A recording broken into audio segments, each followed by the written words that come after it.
Data analytics and artificial intelligence are today the most important platforms to support the growth of any organization. In this area, Derivo is a strategic partner offering to their customers expert services that include data management, data visualization, predictive analytics, business intelligence, data science, data security, and cloud computing.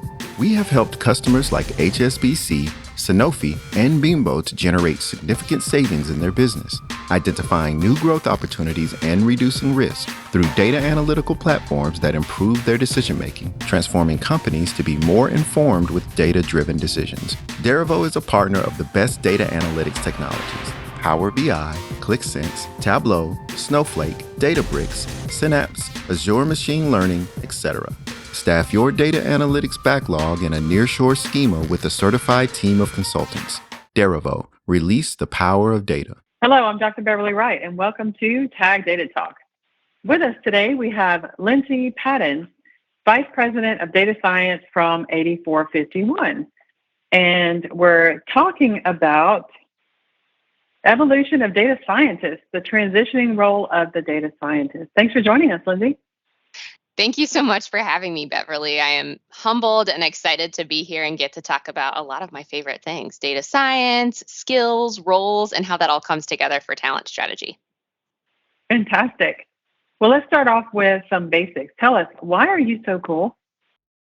Why am I so cool? Oh gosh, my family's probably been trying to figure that out for like 35 years. So I probably don't have a great answer on this. I maybe professionally, I would say I think my background in terms of how I got into analytics and data science is kind of cool. I have undergrad degrees in psychology and cognitive science, and then I have a business master's in marketing, and I've been able to parlay that into experiences in analytics, HR, marketing, data science, leadership, all those things. So I think that's cool. I would also say I'm maybe cool by association. I know this is about like really big industry level topics, but I work for an organization, as Beverly mentioned, called 8451, which is a retail data science, insights, and media company that helps Kroger, consumer packaged goods clients, agencies, publishers, and kind of affiliated parties solve data problems. So I love that organization. What I would say is, in addition to just the work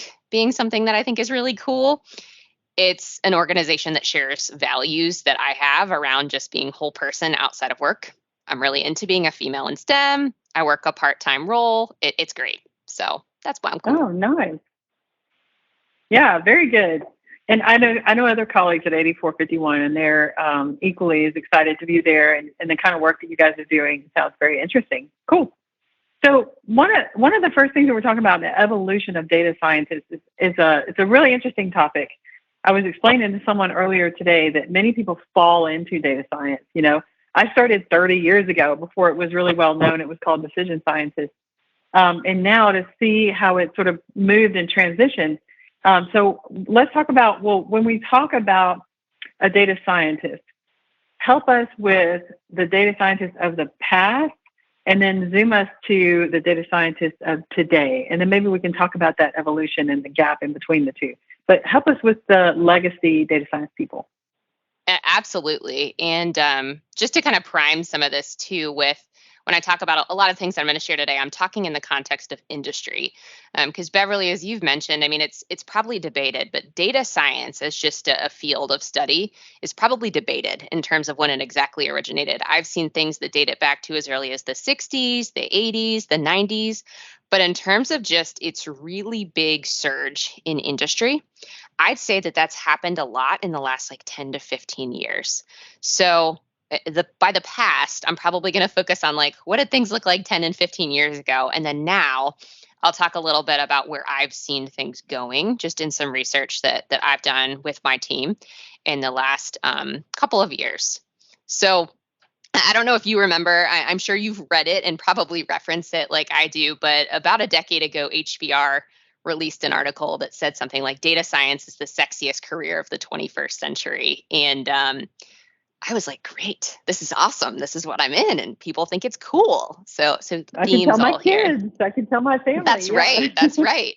But back then, it was, at least in industry, a lot more of kind of industry was more in its infancy around using data to actually solve problems. And so the work and what you did and the skills you had looked pretty different than they do today. And we'll talk about skills maybe a little bit later, but the work you were doing was probably less mature. Businesses were just in the point of trying to actually incorporate data into decision making. And the role was a little bit more vague in potentially like, oh, you may do this, you may do that, wearing different hats. Fast forward a little bit, what I would say is while we can talk about, again, some of the skills at core and dynamic and things changing, what we've seen is just a really big increase in adoption in industry for not only using data to make decisions in business, but using data to drive decisions at scale. And I think that at scale modifier at the end is really key and critical to some of the things that I've seen in terms of just role evolution. And what do I mean by that? When you said a data scientist or even an analyst, call it 10 or 15 years ago, you could have been doing a bunch of different things, but it was kind of more of an industry recognized term. I would say today, when job descriptions are posted for a data scientist, depending on an organization's maturity and kind of data adoption journey, that can mean pretty different things. So what we're actually starting to see is a lot more niche differentiated roles. We've had to move away from kind of data scientist as a unicorn and more into, hey, do we have a data scientist? We've seen data translators, data science consultants, machine learning engineers, research scientists, all kinds of different roles that actually play in different parts of a data science problem's life cycle. So the skills and roles then really vary depending on the company and maturity. That's great. I love this. Okay, so the data scientists of the past is the work is a little bit simpler. Mm-hmm. They were required to wear a lot of hats. I mean, I remember having to do my own data engineering, and then when there was a data engineer specifically for that function, it was like hallelujah. The culture of decision making was different, and you didn't say that exactly, but you kind of hinted at it. That I got the impression from something you said that you sort of had to convince people to use the results, the insights. And so simple, you got to wear a lot of hats.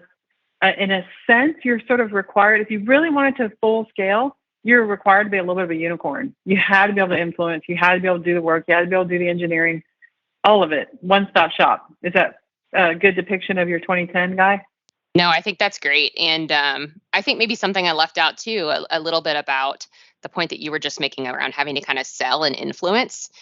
It's almost flipped in that now everybody wants it, but there's this need to democratize, meaning make it consumable and understandable for different audiences, but also help people understand what they really need, and knowing and understanding that gravitating towards the most complex and sexiest application of data science might not exactly be what your business needs to solve its most critical problems. And that's a skill. Yeah, for sure. For sure. And then the 2010 guy is more focused on the adoption and the at scale, and that's a distinguishing feature. And again, you didn't say this, but I sort of felt that you were saying that they have a seat at the table. Like this decision-making paradigm and the whole philosophy and the culture and the processes associated with decision-making have changed in 2020. And the last thing I captured that you mentioned was it's not a data science unicorn anymore. It's a data science unicorn department, maybe, like the whole function maybe is unicorn, where you have roles of people that specialize in the data engineering or in the machine learning part or in, different types of things like the translator, the person that knows how to use colors. I mean, even in some of the illustrations, and so the storyteller. So there's different facets of the whole thing. Is that accurate? I think so, for sure. Okay. I think the whole notion of just things too becoming more niche and specialized, in addition to like the different types of roles, when you think about even just like a data scientist as a title, what we're starting to see too is a lot more niche in the space of like a domain. Let's call it media. Data scientist, media, meaning we want that expertise, or even practical application. Data scientist, NLP, recommender systems, whatever that may look like. And so the need to kind of still have that core and general skill set, which is something we should probably talk about as I keep mentioning it, but is still tried and true. But there's also a need for specialization. So it's kind of having the best of both worlds. Gotcha. Yeah, I was talking to a hiring manager earlier today with one of my colleagues was on the phone and with me, and she said, "Well, I need a data scientist, but they need to know the product side, how to leverage data science to monitor products. And by the way, they have to be on e-commerce, and they need to, do this, and they need to do that, and so we've gotten to that level. And I tell people that are mentees when they ask that you can specialize. If I were to graduate right now, Lyndsey, I probably would focus on consumer loyalty in financial services. Like that's it. But back then you didn't really have those kind of options. You just had to do all of it. Whereas now I think it's what you're saying. You can have more specializations and more narrow focus. Do you think that makes us better as a profession, or do you think that kind of pulls away from the bigger picture? People being able to see that bigger picture. How do you think that has an impact? I mean, I think it depends. I think in some ways it can be a little bit crippling, such that I think the point that I was talking about a couple of minutes ago around there's still a lot of education around informing businesses around how to responsibly and even use data to the extent that they need it. I mean, you've heard the expression in data science too, like all models are wrong, but some are useful. I think sometimes we have this tendency to be like, oh man, if we can use AI in our business to solve this problem, that means that we're cool and sophisticated and better. And so to this extent to be like, yeah, let's get a data scientist who specializes in natural language processing. I think there has to be a little bit of a pause to think about what are the problems in your business that you're trying to solve? And actually, is that really what you need? Does that make sense? Completely. Love it. It also makes you wonder too, like what are the core skills? Like there are some skills that are just core. And then don't you think, Lyndsey, there are some things that are sort of fleeting? Like maybe it's a skill right now, but it's not going to be a skill forever. And so let's talk about that a little bit. Like when you think about the 2010 guy, now that we've sort of understood the evolution a little bit, this 2010 person that's a data scientist, surely there are core things that absolutely every data scientist really needs to know. And then there are dynamic kinds of things. Talk us through that a little bit, please. Absolutely. And I've had the benefit of sitting in on some of your talks in the past. So I'll kind of borrow a paradigm that I've seen you use, but I'll reference it and explain it a little bit for listeners who may not be as familiar. But you talk about, I think about this in kind of two ways, the what and the how. So in terms of the what, how do we define data science? And I think what I see and what I've heard you talk about is really three concentric circles. So it's tech and hacking skills, some form of math, statistical background, algorithm understanding, and then it's domain. And domain can be, as we talked about, like a business domain or even an applied domain in data science. So to me, those things are still at the core of the what. The interesting thing and what hasn't necessarily changed in the time that I've been in data science and analytics is also the how element. And what do I mean by that? And what am I looking for universally when I'm looking for really solid data science and analytics professionals? It's evidence of being a collaborator, a learner, and a problem solver. So while some of the technical applications, let's pick on hacking for a second, may have changed, what I'm actually really looking for is just evidence that you're able to learn, you can collaborate with others, and you can use that to solve problems. I don't necessarily care if you've done it in Python or C or SAS. It's really evidence of being able to do that, but also showing that nimbleness and agility to be able to flex and learn over time. So I'll pick on myself for a second. 2010 guy, one of my first programming languages was SAS and then SQL. We've evolved into R and some Python, and that's changed over time. And we've had a lot of debates even internally right now, like, hey, for all of our different roles in data science, should we just be looking at Python and make sure anybody we hire has that? And there's been some, I think, really healthy conversations and debate about, well, no, that's a tangible and potentially a fleeting and a really teachable skill. So if somebody shows me that they have desire, hunger, aptitude, and ability to learn, I'm hiring that person every day, all day, over somebody who just is a Python expert, because that's probably going to change. Wow. Lyndsey, that's a bold statement because hiring managers everywhere, they go down the list and look for tools. But what you're saying is some of the skills that are more important to you are things like collaboration, the thirst and the ability to learn, and the drive toward problem solving. I've heard curiosity a bit, quite a bit too. Like that's Tons. another one that, yeah, I think that ties into the problem solving. But the collaborative mindset, the learning spirit, and the ability to problem solve are way greater than whether they know Python or not, because that is a somewhat of, I mean, tools kind of come and go, you know what I mean? Like, I hate saying that, but I too started on SAS. I'm like a SAS ninja. And now there's, EG and there's Enterprise Miner and all these other tools that you can use, and Python is in the works. And that's a really interesting perspective, though, because you're saying that it's the personality characteristics that tend to they're more important than things like the technical ability to use Python, because that can be taught. Yeah, and I mean, I think for more senior or even niche or specialized roles, like let's say we have something posted like a machine learning engineer that we really need to come in and immediately hit the ground running and be able to um, automate and refine some code in Python. Like, of course, we're going to look for Python, but I Sure. guess what I'm trying to say there is that I think sometimes there can be, to your point, an emphasis on specific tools when, yeah, those are things that are fleeting, can be taught, and change. Yeah, and in some ways they're merging. Like when I teach when I was teaching at University of South Carolina and before that at Georgia Tech, I let my students choose whatever tool they want to do their analysis.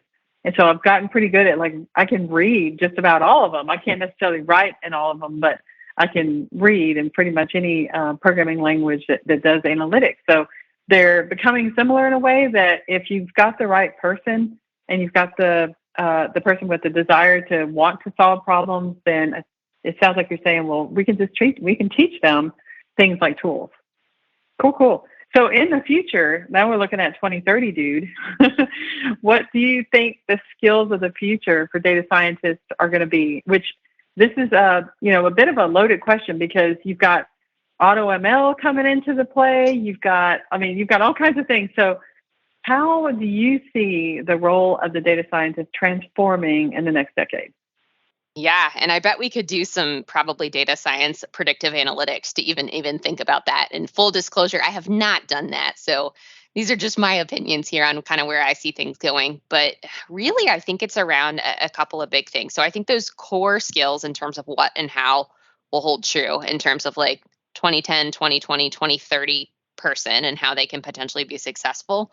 Where I see the field changing and evolving such that it will necessitate roles as well is continued scale and expansion and adoption, hence requiring more of those different types of roles in more organizations. So competitive, but also things that we haven't even touched on yet that are becoming really hyper hot and aware in just the industry in general. Think about things like algorithm fairness, data privacy, and even using data responsibly.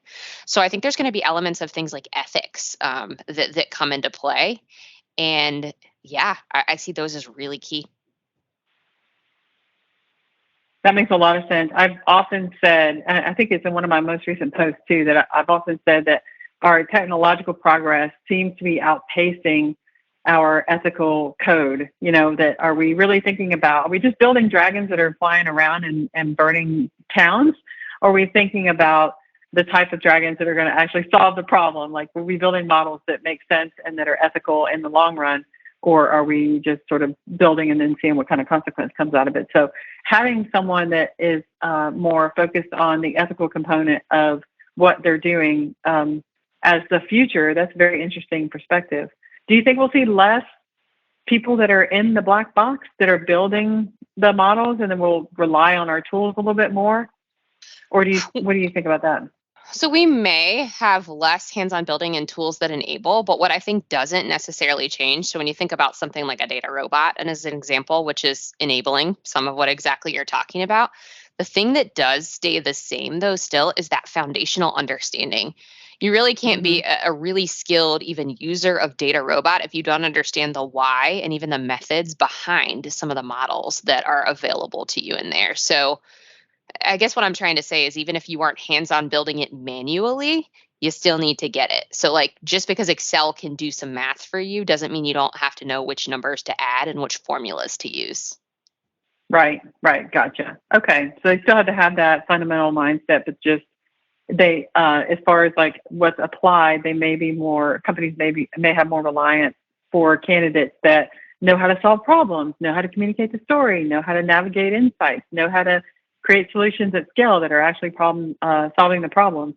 Very interesting. So, Lyndsey, what final piece of advice would you give to our listeners that are trying to evolve data scientists in the right way? Like if they were to have some level of influence on it, what advice would you give to people? So I'd give advice to probably both people leaders or managers and also practitioners themselves to really think about what's impactful and how you learn. So at 8451, we've embraced just a well-known paradigm, the 70-20-10 model of learning, which for those who aren't familiar or even those who are need a refresher, really what that is that 10% of your learning comes from education, 20% comes through exposure or social, and then 70% comes through experience. So it can be really easy to focus on like, oh my gosh, I really need to learn Python. I should probably just go quickly sign up for a course. But think about ways in which you can do that to really help yourself reach proficiency. And what does good look like there? What people do you have in your network that you can meet with and talk about? How can you set up communities of practice and learning to actually get experience? There's a ton of data freely available out there where you can practice. And how do you hold accountability for yourself to do that? So I would say don't be deterred by not knowing the latest and greatest tech or feel like you have to, in that 10%, have this specific educational background. I mean, let's flip back like 20 minutes ago to when I said what makes me cool. I didn't have a master's degree in data science. And while that is becoming more common, I would say a lot of what has helped me get where I am are those experiences and even exposures. So chase that. Nice.